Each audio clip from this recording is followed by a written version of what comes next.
ছলনা করেও যে ভগবানকে পাওয়া যায় সেটার প্রমাণ আজকে লীলার মাধ্যম দিয়ে আপনারা পাবেন। প্রতি বছর আপনারা কীর্তন শোনেন, প্রতি বছর সূর্য পূজা হয়। রাধারানী জগৎজীবের জন্য কি শিক্ষা দিয়ে গেলেন সেটা কি একবার অনুভব করেছেন? কি বললেন? গোবিন্দের জন্য যদি কারো কাছে মিথ্যা কথা বলে যাওয়া যায় এটাতে অপরাধ নয়। মিথ্যা কথা তুমি বলতেই পারো, কিন্তু গোবিন্দের জন্য, গোবিন্দের কাছে যাওয়ার জন্য তুমি যদি মিথ্যা বলো, বা হয়তো মায়েরা ধরো অনেক সময় আমরা কি করি, স্বামীর পকেট থেকে মানি ব্যাগ থেকে টাকা বের করে অন্য কাজে লাগাই, কিন্তু এটা ভাবতে হবে যে আজকে তো সূর্য পূজা, তো আজকে তো আমি গোবিন্দের কাছে যাব, ভগবানের কাছে যাব। আজকে যদি আমি আমার স্বামীর পকেট থেকে মানি ব্যাগ থেকে কিছু টাকা নিয়েও নিই, ওটা যদি আমার গোবিন্দ সেবায় লাগাই, ওটা কিন্তু চুরির খাতায় লিখবে না চিত্রগুপ্ত। যে যেটা করেছে ওটা গোবিন্দকে পাওয়ার জন্য করেছে, ভগবানকে ভালোবেসে করেছে, এটা একটা সেবা। তাই মিথ্যা বলে যদি বাড়ি থেকে বেরোতে পারো, সেটা যদি গোবিন্দের কাছে, যদি মিথ্যা কথা বলে যদি সিনেমা দেখতে যাও, ওটা কিন্তু অপরাধ। কিন্তু এই মিথ্যে কথা বলে যদি এইভাবে যদি ছুটতে ছুটতে জগৎ স্বামীর কাছে আসতে পারো, সেটা কিন্তু অপরাধের মধ্যেই ধরবে না কেউ। হ্যাঁ, আর আমি বলবো বারবার এরকম মিথ্যা বলবেন, ভগবানের কাছে আসার জন্য বারবার চুরি করবেন ভগবানের জন্য। ব্রজগোপীরা কি করেছিল আজকে সেটা শুনতে পাবেন। বৃন্দাবনের ব্রজগোপীরা গোবিন্দকে পাওয়ার জন্য মিথ্যার আশ্রয় নিয়েছিলেন।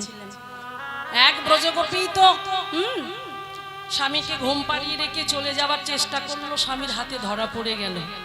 চিন্তা করুন কতটা ভালোবাসলে তবে ভগবানের কাছে যাবার জন্য তাকে এতটা কষ্ট ভোগ করতে হয়েছে। ভাবুন, এই ভালোবাসাটাও যেন আমাদের মধ্যে থাকে। এই ভালোবাসাটা না থাকলে, এই টানটা না থাকলে, এই প্রীতি না থাকলে, এই আকুলতা না থাকলে, এই ব্যাকুলতা না থাকলে কখনো কোনোদিন তুমি ভগবানের হতে পারবে না, কখনো হওয়া যাবে না। তাই উজাড় করে ভালোবাসতে হবে।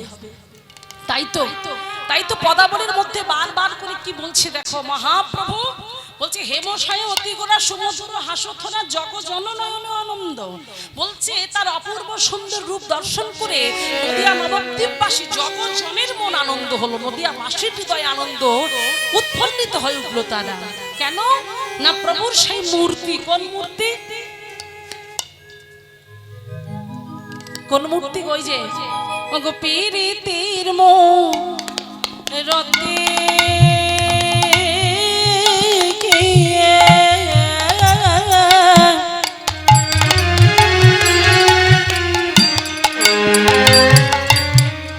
অগরূপ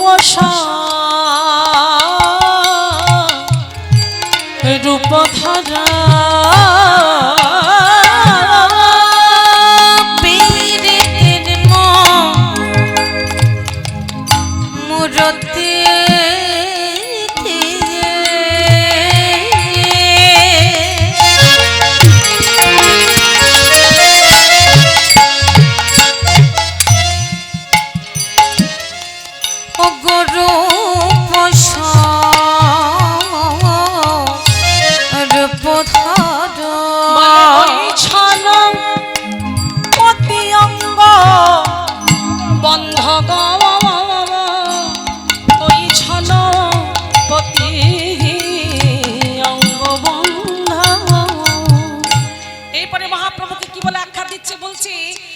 শুধু মূরতি নয়, মূরতি নয়, শুধু মূরতি নয়, তাহলে কিসের মূর্তি?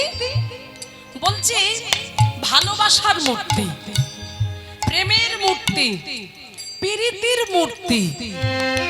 বলছে মহাপ্রভুর মস্তকের কেশরাশি থেকে চরণের নিশ পর্যন্ত প্রীতি প্রীতি প্রীতি প্রীতি প্রীতি। ও মায়েরা দেখবেন বিয়ে বাড়িতে যখন তত্ত্ব সাজানো হয় না, সেই তত্ত্ব সাজানোর সময় দেখবেন অনেকে কি করে, তারা ওই মিষ্টি দোকানে অর্ডার দিয়ে আসে ছানার সন্দেশ। দেখেছেন তো, মাখা ছানার সন্দেশ। ওই ছানার সন্দেশ দিয়ে একটা বর পুতুল আর বউ পুতুল তৈরি করা হয়, হ্যাঁ, তত্ত্ব নিয়ে যাওয়ার জন্য। তা ওই বর পুতুল আর বউ পুতুল বা সুন্দর করে সাজিয়ে রেখেছে, প্যাকিং করা হচ্ছে, যাবে। তো দেখুন এবারে ছোট ছোট বাচ্চারা খেলা করছিল, আর বাচ্চারা খেলা করতে করতে তাদের লক্ষ্য পড়েছে ওই বর পুতুল আর বউ পুতুলের দিকে। হ্যাঁ, সন্দেশের পুতুলের দিকে লক্ষ্য পড়েছে। এই যেই দেখে তুই খাবি, এই শোন, তো তুই কি খাবি, কোনটা খাবি? বরের মাথা খাবো। বরের মাথা খাবি? ও কি খাবি তুই, কি খাবি? বইয়ের পা খাবি? আচ্ছা, কে বলে বইয়ের পা খাবে, কে বলে মাথা খাবে। তা মাইরা যেখানেই কামড়াক না কেন, মাথা কামড়াক, পা কামড়াক, হাত কামড়াক, যেখানেই কামড় দিক না কেন, কামড় দিলে কি স্বাদ পাবে? মিষ্টি। কারণ তৈরি হয়েছেই তো ছানার সন্দেশ, ছানা দিয়ে মাখা ছানা সন্দেশ দিয়ে বর পুতুল বউ পুতুলটা তৈরি হয়েছে। তো তুমি মাথায় কামড় দিলেও মিষ্টি পাবে, আর পায়ে কামড় দিলেও মিষ্টি। আসলে তো সেটা সন্দেশ। তো তদ্রূপ মহাপ্রভুর গঠনটা কি দিয়ে হয়েছে? প্রেম দিয়ে গঠন হয়েছে। হ্যাঁ, প্রীতির মূর্তি। মানে তুমি যেখান থেকে দেখবে, যদি চোখটা দেখো সেখানেই ভালোবেসে ফেলবে, যদি এই যে অধরটা দেখো, ঠোঁট দুটো দেখো, ওটাকেই ভালোবেসে ফেলবে, যদি তুমি দেহটাকে দেখো, অঙ্গটাকে দেখো, ওটাই ভালোবেসে ফেলবে। সেজন্য বলছে প্রীতির মূর্তি কি রূপ স্বরূপ ধরে ওই ছনে প্রতি অঙ্গ বন্ধ। হ্যাঁ, এইবারে বলছে দেখো, শুধু তাই নয়,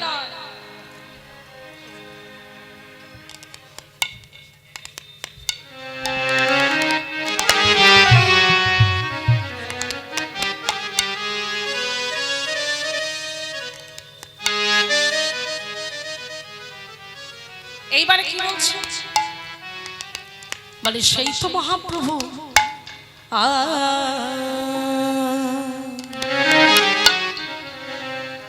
আজ কে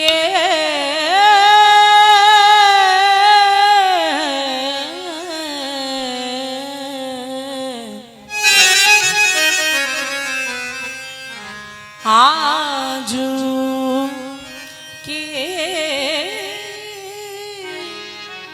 নব দীপ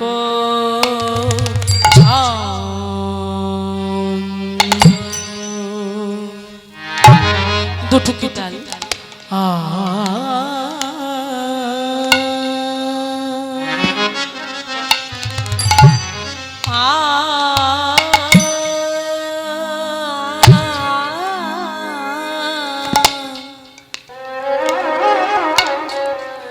আজকে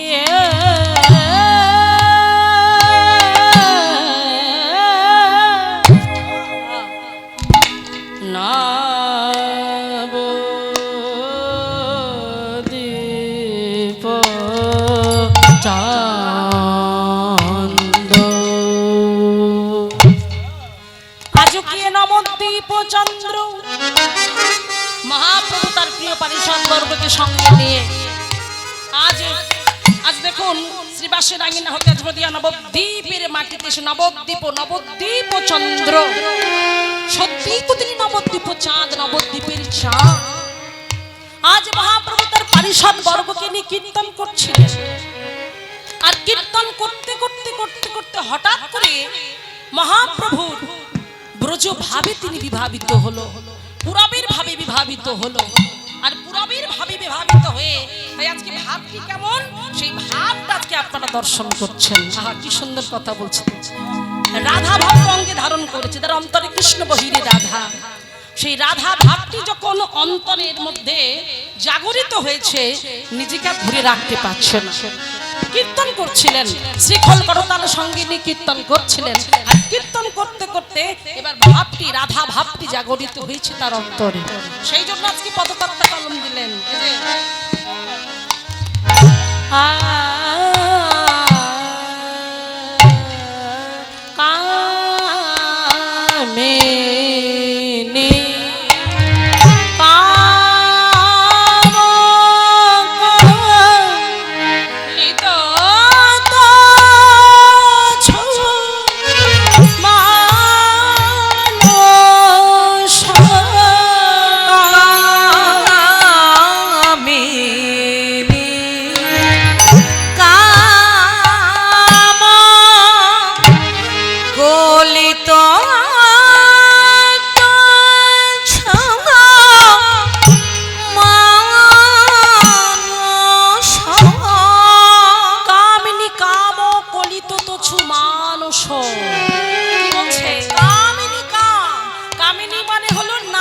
বোঝাচ্ছে কামিনী। তাই আজ আমার মহাপ্রভু রাধারানীর ভাবটা অন্তরে জাগরিত হয়েছে। তাই রাধারানীর ভাবটা যখন অন্তরে জাগরিত হয়েছে, ঠিক যেমন করে শ্রীমতী রাধারানী বৃন্দাবনে ব্রজমাইয়া তো, হ্যাঁ, হিন্দুস্তানিদের মেয়ে তো, তাই মাইরা রাধারানী কোন দিকে আঁচল করে? আমাদের আঁচল তো বাম দিক থেকে আমরা করি, কিন্তু হিন্দুস্তানি মেয়েরা ডান দিক থেকে আছে, হ্যাঁ, এই দিকে আঁচল, এইভাবে তারা আঁচল করে, বেশিরভাগ সময় ঘাগরা পরে তারা। এই রাধারানী ঠিক ডান দিকে আঁচল করতো। আজকে সেই ভাবটা আমার মহাপ্রভুর অন্তরে জাগরিত হয়েছে। তাই নিজেকে রাধা ভাবছি, আর নিজেকে রাধা ভেবে আজ ভক্তদের কাছ থেকে একটা বস্ত্র চেয়েছি। সেই বসনটা নিয়ে ঠিক রাধা রানীর মতো, কামিনীর মতো সুন্দর করে সেজেছি।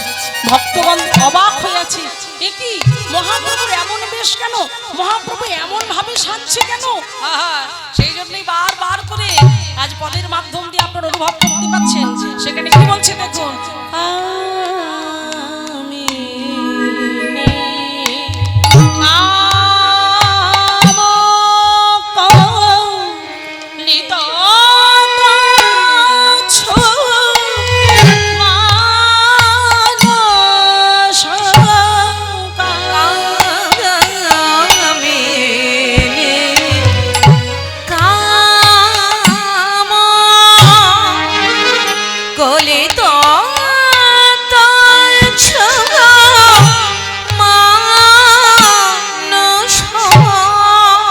গতি ও ছো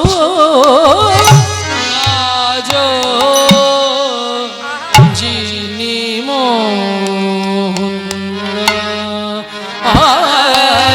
গতি আছো গাজ যিনি কি বলছে? গতি ওছু গজ যিনি মন্দ। গতি মানে চলার গতিটা, গতি ওছু গজ, গজ মানে হাতি।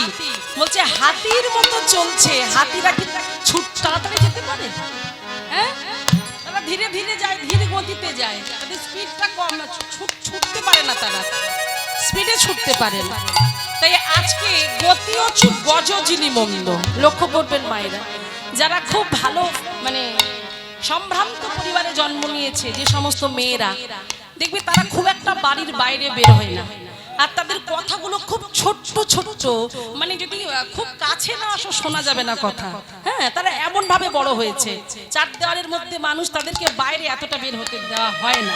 তো তাদের চলনটা কেমন হবে? ঠিক ওই হাতির মতো। হ্যাঁ, গতি হচ্ছে গজ যিনি, তাদের চলার গতিটা ধীরে ধীরে ধীরে ধীরে হবে। তো রাধারানীর চলার গতিটাও এমন ছিল। তো সেই ভাবটা যখন গৌর হরির অন্তরে, যেহেতু রাধা ভাব, উনি রাধারানীর ভাব, রাধারানী হয়েছে, তো সেই ভাবটা যখন এসেছে, ওনার চলার গতিটা ঠিক গজ গজ হাতির মতো ধীরে ধীরে যাচ্ছে।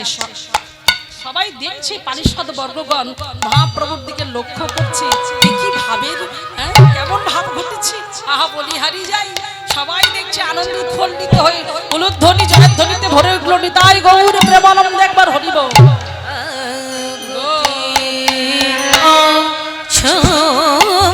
গাজ যিনি মহান্ত আজি গাজ মনে চলে গোরা, আজি গাজ মনে চলে গোরাই গজ গমনে চলে গোরা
ব্রজ আমি হই বিভোরা আজ গমনে চলে গোরাই ব্রজ আমি হই বিভোরা আজ গমনে চলে গোরাই আমি মহারা আজ গমনে চলে গোরাই রাধা প্রেমে মহারা আজ গমনে চলে গোরাই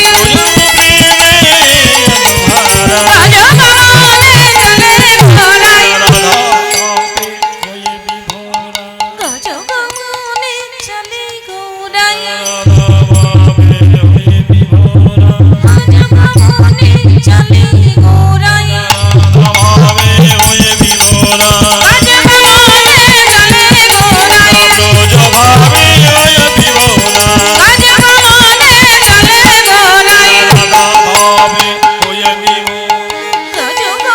গোরাই গজ গমনে চলে গোরাই আজ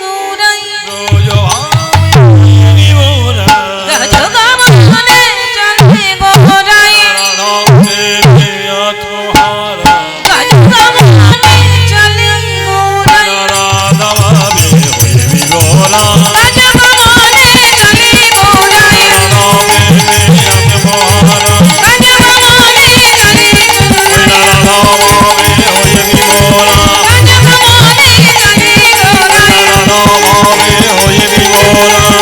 গমনে চলে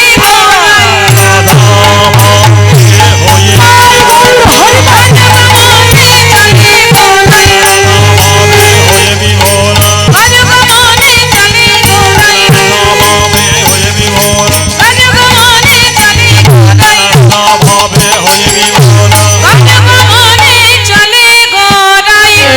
গমনে চলে জয় নিতাই হরি বল হরি বল। আসলে অনেক দিন প্র্যাকটিস নেই তো একটু কষ্ট হয়েছে, মানে একদম এখান থেকে সরে গেছি। নাচের জগৎ থেকে অনেক দিন ছুটি নিয়ে নিয়েছি, আর হয় না, খুব কষ্ট হয়। এই জন্য আমি সূর্য পূজা, রাসলীলা এই দুটো আমি একদমই করি না, আর ভীষণ কষ্ট। হ্যাঁ, আর সব থেকে বড় কথা, আমি একটু ভাবজগতের মানুষ তো, একটু না কান্নাকাটি করলে আমার ভিতর থেকে আমি শান্তি অনুভব করতে পারি না।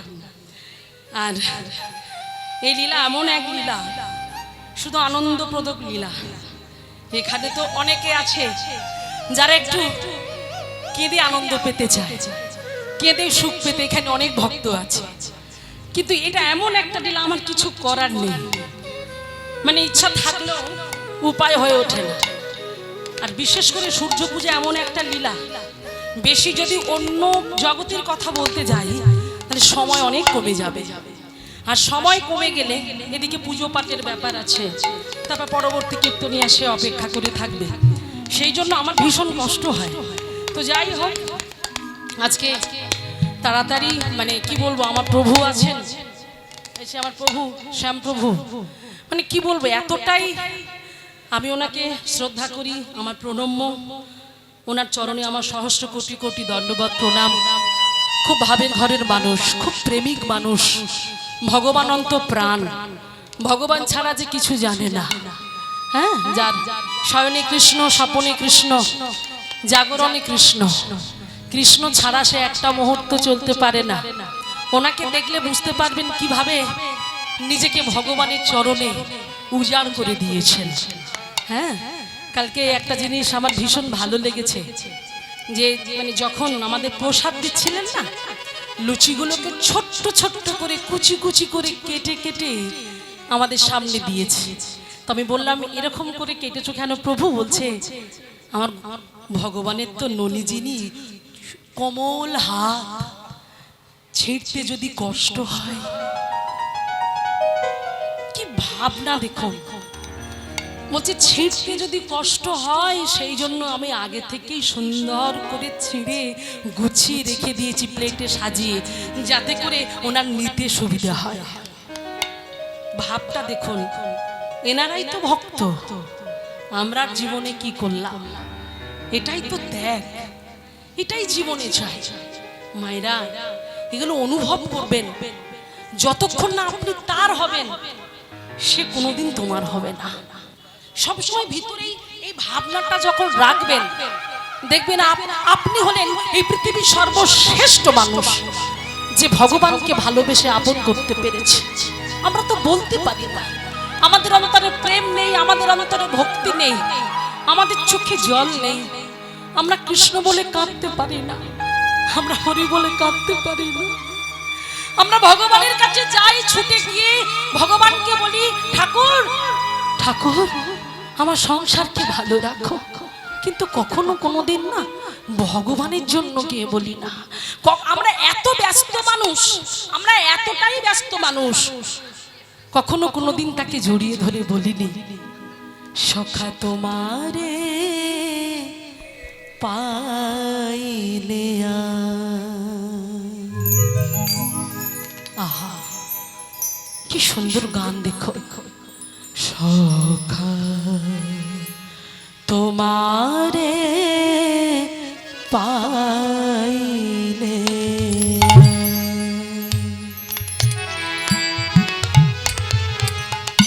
বৃথা ভোগ সুখে চিত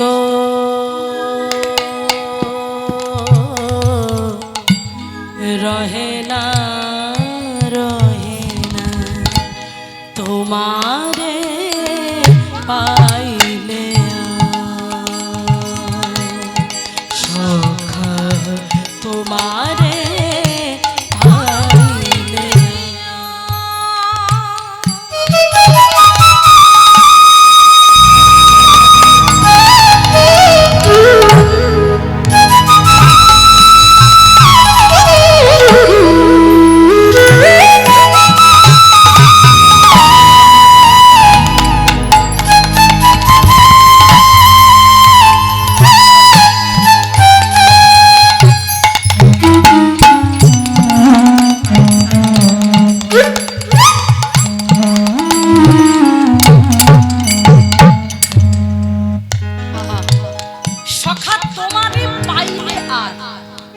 বৃথা ভোগ সুখে চিত রহে না রহে না।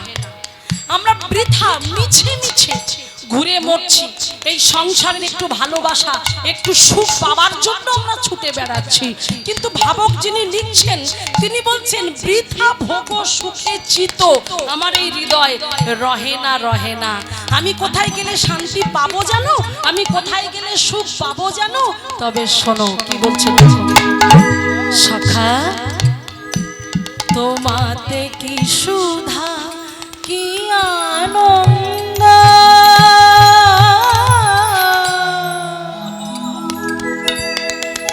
কত সৌরভ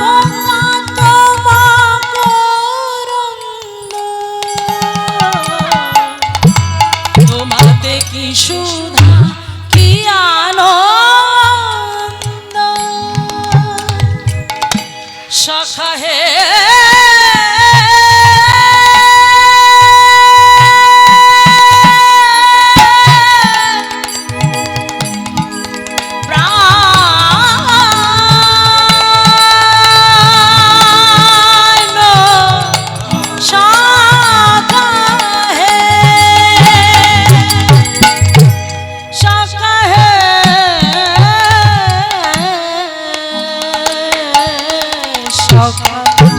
তোমাতে কি সুধা কি আনন্দ, কত সৌরভ মকরন্দ। কি বললো? তোমাতে কি সুধা কি আনন্দ, কত সৌরভ কত মকরন্দ। তোমার কাছে গেলেই না একটা সুখ অনুভব হয়। এই যেমন মায়েরা আজকে এখানে এসেছেন, এই হরিবাসরে এসে বসেছেন সূর্য পূজা, হ্যাঁ সেই কীর্তন শ্রবণ করবেন বলে সূর্য পূজা আজকে হবে, সেটা আস্বাদন করবার জন্য সবাই ছুটে এসেছেন। দেখুন আপনারা তখন বাড়িতে ছিলেন, রাস্তায় ছিলেন, যখন এখানে বসলেন সুখ পাচ্ছেন কিনা বলুন, আনন্দ পাচ্ছেন পাচ্ছেন কি? হ্যাঁ কি না বলুন, পাচ্ছেন তো? কারণ সুখ পেতে গেলে এখানে ছুটে আসতে হবে, আনন্দ পেতে গেলে এখানে ছুটে আসতে হবে। এইখানে না হলে সুখ কখনো কোনোদিন কোথাও খুঁজে পাওয়া যাবে না।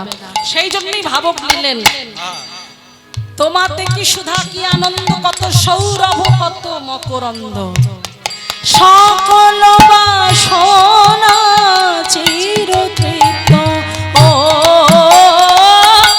সকল বাসনা চিরতৃপ্ত, এ জীবনে আর কিছু চাই না, চাই না, তোমারে পাইলে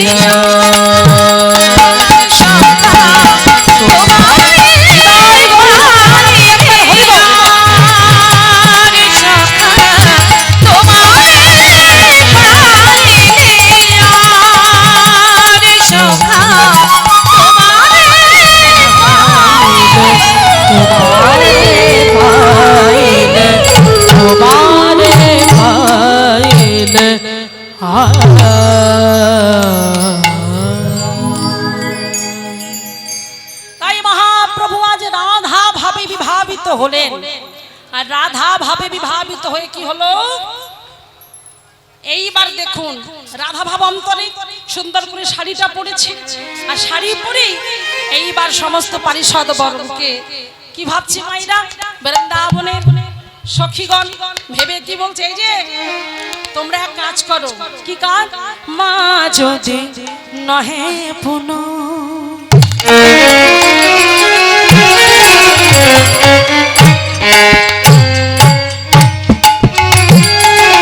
আজি বসনে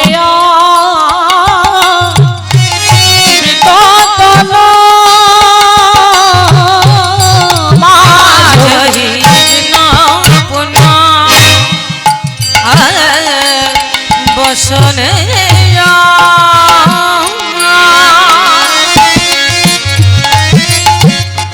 আবৃত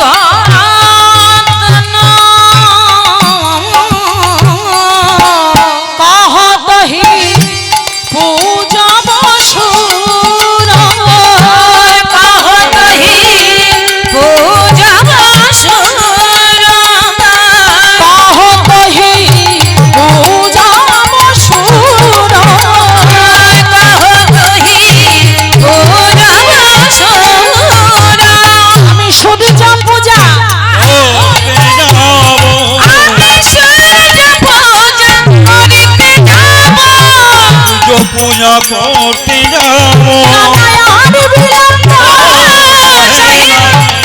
সূর্য পূজা করতে যাবো,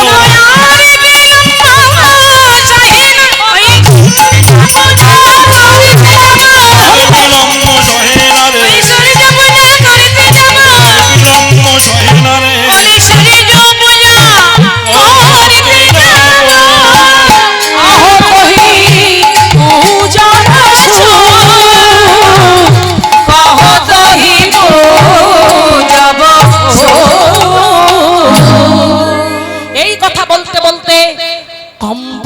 পুলক ভাব সরে ভঙ্গয়ন নয়ন জলে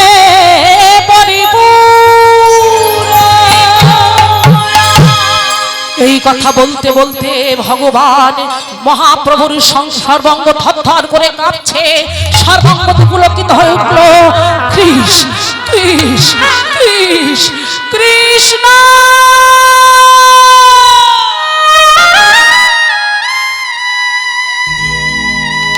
অষ্টসাত্ত্বিক ভাবের বিকার এলো মহাপ্রভুর অঙ্গে, অষ্টসাত্ত্বিক ভাবে থরথর থরথর করে কাঁপছে মহাপ্রভু।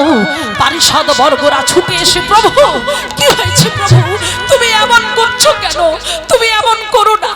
কিন্তু যার অন্তরে রাধা ভাব জেগেছে, রাধা যে কৃষ্ণ ছাড়া থাকতে পারে না, গোবিন্দ যে তার প্রাণ, গোবিন্দ যে তার জীবন, যে শয়নে কৃষ্ণ, স্বপনে কৃষ্ণ, নিদ্রায় কৃষ্ণ, জাগরণে কৃষ্ণ, কৃষ্ণময় তার জগৎ, কৃষ্ণ ছাড়া যে একটা মুহূর্ত চলতে পারে না, যে বিবাদীর ঘরে বাস করে কৃষ্ণকে ভোলেনি, মহাপ্রভু তারই ভাবে তো ভাবিত হয়েছেন।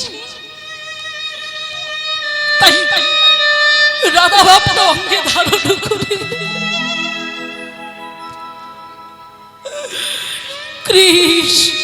কৃষ্ণটা বলতে পারছে না। কৃষ্ণ কৃষ্ণ কৃষ্ণ বলতে বলতে নয়নের জলটা পিচকারির ন্যায় যখন ঝরে পড়ছে না, নিজেকে সামলাতে না পেরে কৃষ্ণ কৃষ্ণ বলতে বলতে ভূমিতলে লুটিয়ে পড়েছে। ভক্তরা গিয়ে প্রভুকে জড়িয়ে ধরে বলছে, প্রভু তুমি কেঁদো না, প্রভু তুমি কেঁদো না।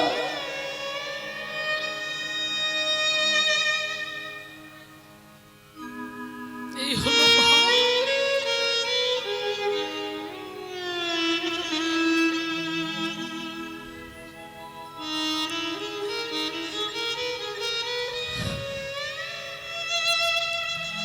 মহাপ্রভু জগৎকে শিক্ষা দিয়ে গেল,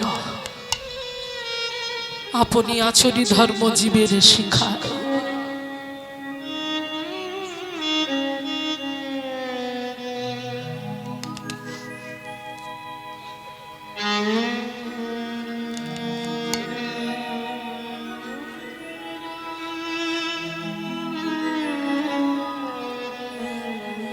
নিজে না শিখিলে ধর্ম শিখানো না যায়। মহাপ্রভু জগৎকে শিক্ষা দিয়ে গেল। আমরা এখন না বাবা, কীর্তনটা এমন হয়ে গেছে, যেখানেই কীর্তন পরিবেশন করতে যাই সেখানে গেলেই বলবে, দিদি কিছু করুন বা না করুন 5টা ভজন করবেন।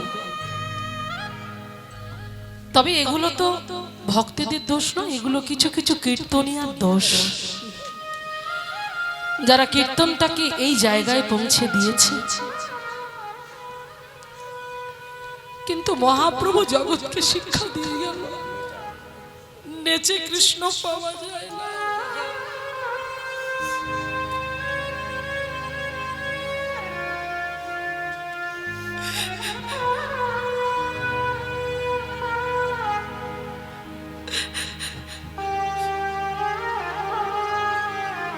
কৃষ্ণ বলে কাঁদো।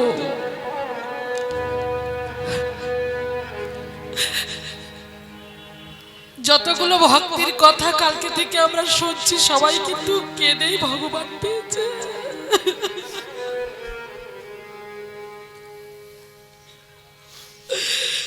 না কাটলে যে কৃষ্ণ পাওয়া যায় না বাবা, কৃষ্ণ পাওয়া যায় না। যেদিন ভগবান পঞ্চ পাণ্ডব যখন জিতে গেল, দুর্যোধনের 100টা ভাই যখন মারা গেল, যুধিষ্ঠির রাজা হলো, ভগবান বলছে, কারণ কুন্তী দেবী তো পিসিমা, পিসিমার কাছে গিয়ে বিদায় চাইছে, পিসিমা এবার বিদায় দাও। কুন্তী দেবী 2 চোখ বেয়ে জল কৃষ্ণের সামনে গিয়ে বলছে, কৃষ্ণ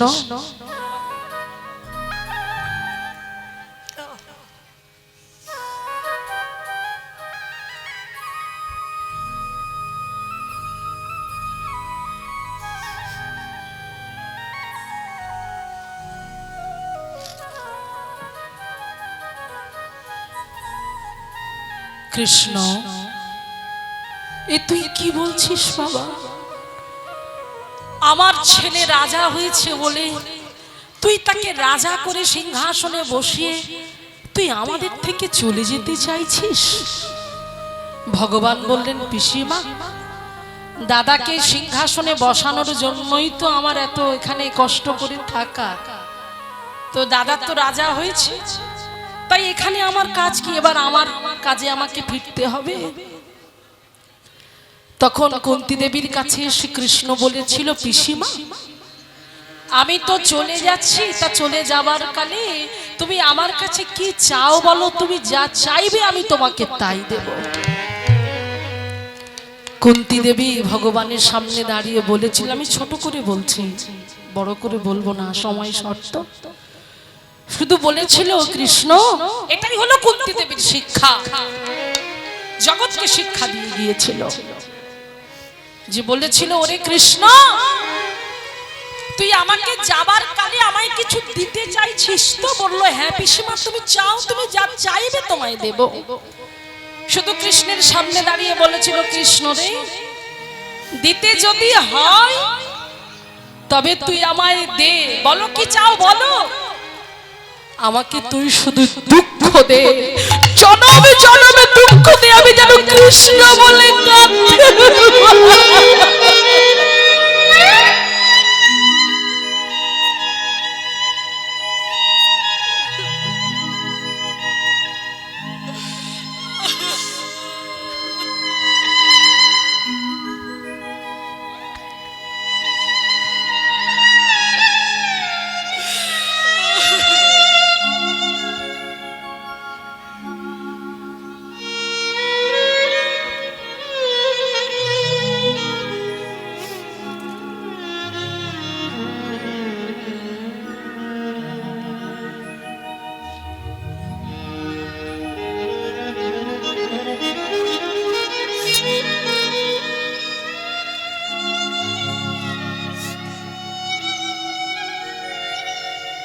নিতাই গৌর প্রেমানন্দ একবার হরি বল।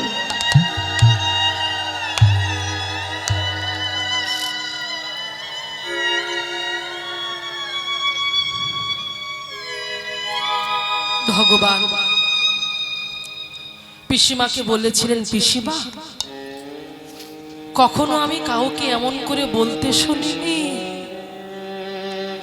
কারণ সবাই আমার মন্দিরে যায়, আমার কাছে যায়, মাথা ঠোকে, তারা ডালা সাজিয়ে নিয়ে যায়, ডালা সাজিয়ে নিয়ে গিয়ে আমার সামনে বসে আমি ভাবি মনে হয় আমার কথা বলবে, আমি ভাবি মনে হয় আমার কথা জিজ্ঞাসা করবে, আমার চরণ ধরে কেঁদে কেঁদে হয়তো আমার কথাই বলে, কিন্তু তা নয়। আমি একটা ভাবি, ওরা আর এক ভাবে। ওরা এসে আমার কাছে ডালি সাজিয়ে নিয়ে আমার মন্দিরে এসে মাথা ঠুকে বলে, প্রভু আমার একটা সন্তান দাও, আমার কোনো সন্তান নেই, আমার স্বামীর একটা চাকরি দাও, আমার ভালো বাড়ি করে দাও, আমাকে টাকা দাও, ব্যাংক ব্যালেন্স দাও, আমরা শুধু চাই চাই, ভগবান ভগবানের কাছে গিয়ে শুধু চাই। কিন্তু পিসিমা তোমার মতো করে কেউ কোনোদিন বলেনি, পৃথিবীতে তো সবাই সুখ চায়, আর তুমি আমার কাছে দুঃখ চাইছো। তখন পিসিমা বললেন, ওরে কৃষ্ণ আমি এতদিনে বুঝে গেছি, যতদিন আমাদের দুঃখ ছিল আমরা বনে বনে ঘুরেছি, আমরা বিপদে পড়েছি, একবার কৃষ্ণকে ডাকলে কৃষ্ণ ছুটে আসছে আমাদের কাছে, আর আজকে সুখ এসেছে বলে কৃষ্ণ আমার কাছ থেকে পালিয়ে যাচ্ছে। তাই ওরে কৃষ্ণ তুই আমাকে এত দুঃখ দে, জনমে জনমে যেন আমি দুঃখে জর্জরিত হয়ে থাকতে পারি, কারণ দুঃখে কৃষ্ণ পাওয়া যায়, সুখে কৃষ্ণ পাওয়া যায় না। হরি বল হরি বল।